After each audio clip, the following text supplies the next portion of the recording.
coast, ESPN Northwest Florida.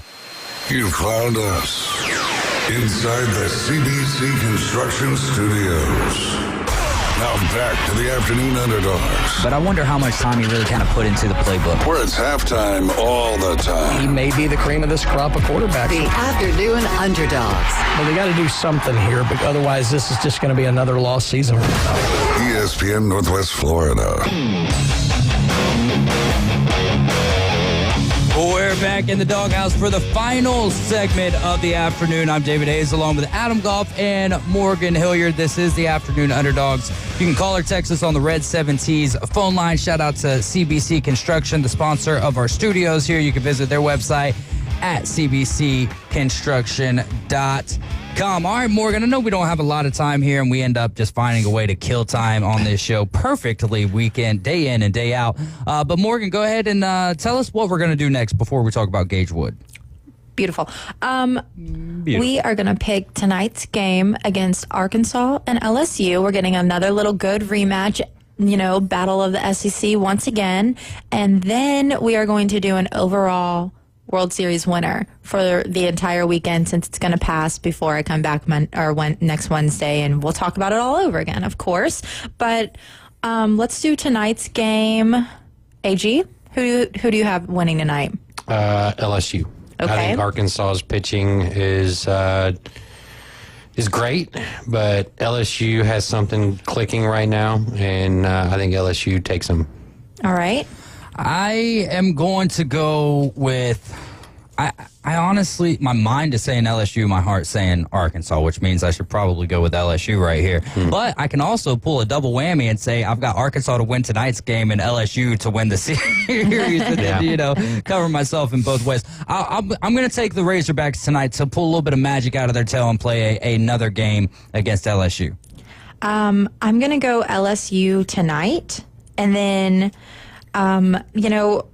pulling out for the entire weekend is there's a huge dynamic here, which sometimes makes or breaks you, and in most decisions it will break you if you can't dig deep enough into your bullpen. However, I have a beautiful little stat sheet here, and I'm just going to go off of that. So inside the bullpens for Coastal, they started today with 7 to 8 guys in remaining arms, not including guys who have already been on rest. So you're already looking at least 8 guys who are just sitting in your bullpen waiting for them to be called up. LSU, exact same scenario. Arkansas is only missing one of those guys in their bullpen as well, besides their normal starters and whatnot, and who's been resting and who they can call on, which I think is going to be obviously it always is a huge determining factor, but knowing that all 3 of these teams can reach that deep and they all have the depth, I mean, that makes this decision so much harder. I'm not going to go over every single name, obviously, but all of these teams are fully equipped, ready to go, and their pitching staff has really, really paid off in the long run. And look at where it's gotten all of them, which is something to commend as well. For the weekend, though, AG. I'm gonna ride the Chanticleers. I hope it's 3 games, but I think Coastal Carolina gets it done. They're, like you just talked about, their pitching is absolutely incredible, and then their bats have been opportunistic, and they're really well coached, and they're at 26 games right now. 26 straight wins. I think it does end this weekend, but I still think they get the dub. Oh man, over LSU. Good take. It's really hard for me to see Arkansas beating LSU 2 games. Do they have the tools capable? Yeah, I think they've shown that. And then hearing the statistics from more, you were talking about Arkansas having 8 pitchers, right? All the teams have at least 8 guys who have been on who are ready to go, just sitting in the bullpen, and then they have the guys who have been resting since they already pitched over the weekend leading up to today. Coastal Carolina is just so hard to pick against because I've been picking against them, and then what do they continue to do? Blowing it out the water. Right, and they look really good. It's not just like they're not like the Pacers where they're just kind of pulling stuff out of their tail, and people's like, oh, it's unbelievable, but we're still not going to believe in them. Everyone's starting to believe in Coastal Carolina, and if you're just now believing, welcome to the club. I'll go Coastal Carolina. Chanticleers. I want to same as you guys. I want to see it in 3. But there's a reality, right, where they could It's win. two and done. Yep. Yeah, Yeah. I could totally see that happening. And I'm going to say this statement again that I said at the beginning of the show. Coastal's playing out of their mind, and that is why LSU wins it all. Yes, correct. There you go. You have it. If you know anything about me, just know that I'm the most sarcastic person in this world. So take it with what you will. Okay.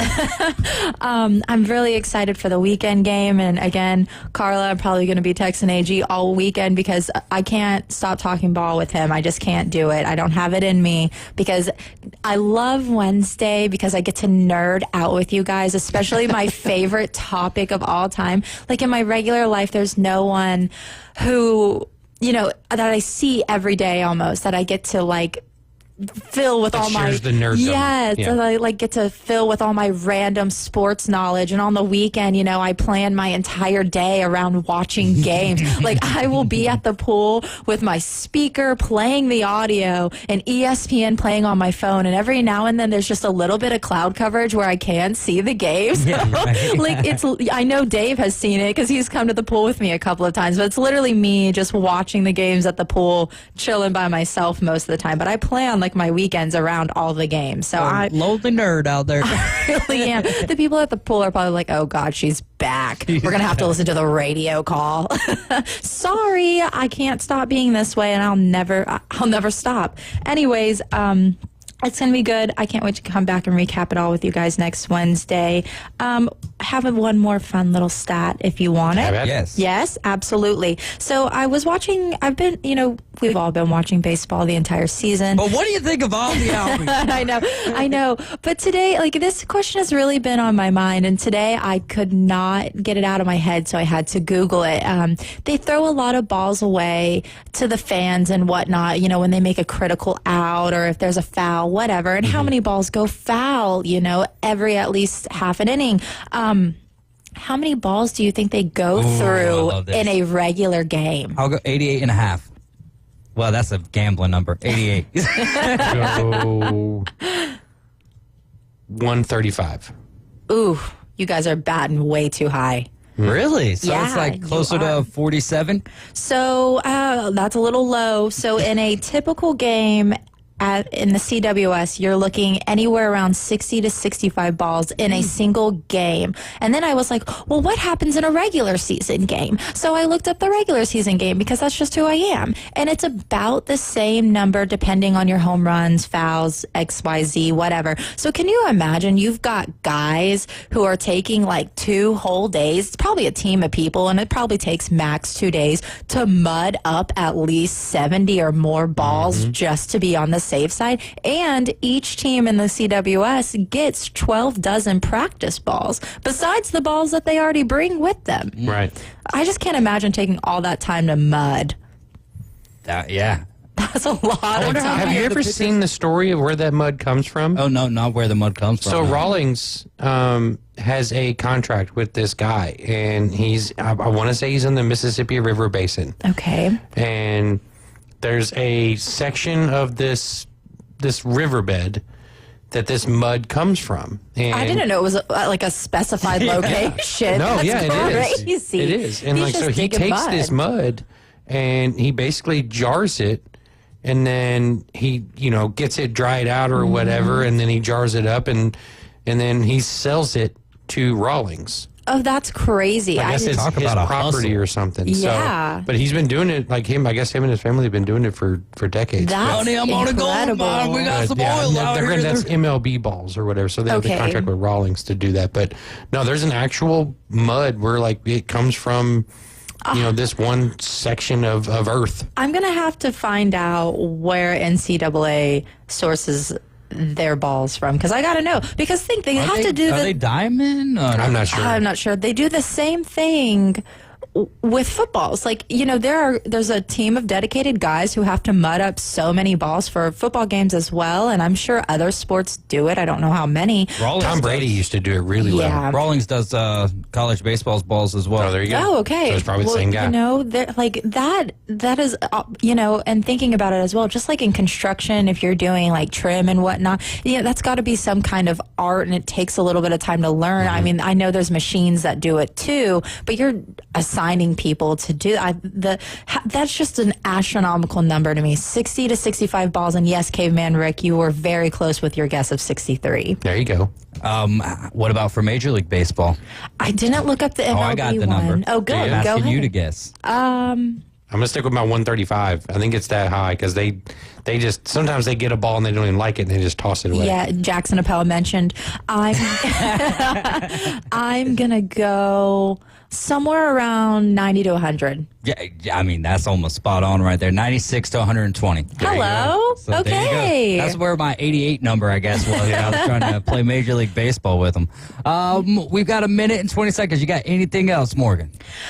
What about your thoughts on Gage Wood and that no? I thought he had a great performance. I loved his post-game interview on the field where they Shouldn't have hit that guy. I shouldn't have hit that guy, and then he that would have was had great. a perfect game. Oh, I thought that was incredible. Another cool fun fact that I also really liked. I didn't know that Cholowski was also called upon by Notre Dame to come play quarterback. That was really interesting to me, and he chose baseball instead. I think that's a really cool story to be such a great dual athlete that you could have went and been a cool, awesome quarterback, and here you are playing shortstop in a College World Series. I think that was an incredible story, and he seems like a really commendable guy. After their loss, he took the pitching coach's son out to the field and consoled him because he was just as upset as the team. AG, Morgan Hilliard. Guys, thanks so much for spending some Wednesday with me and nerding out here on the sport of baseball. Y'all have a great evening. Your Atlanta Braves are coming up next. For Adam Goff, Morgan Hilliard, I'm David Hayes. We're the Afternoon Underdogs. Just remember, Jesus loves you, so do I.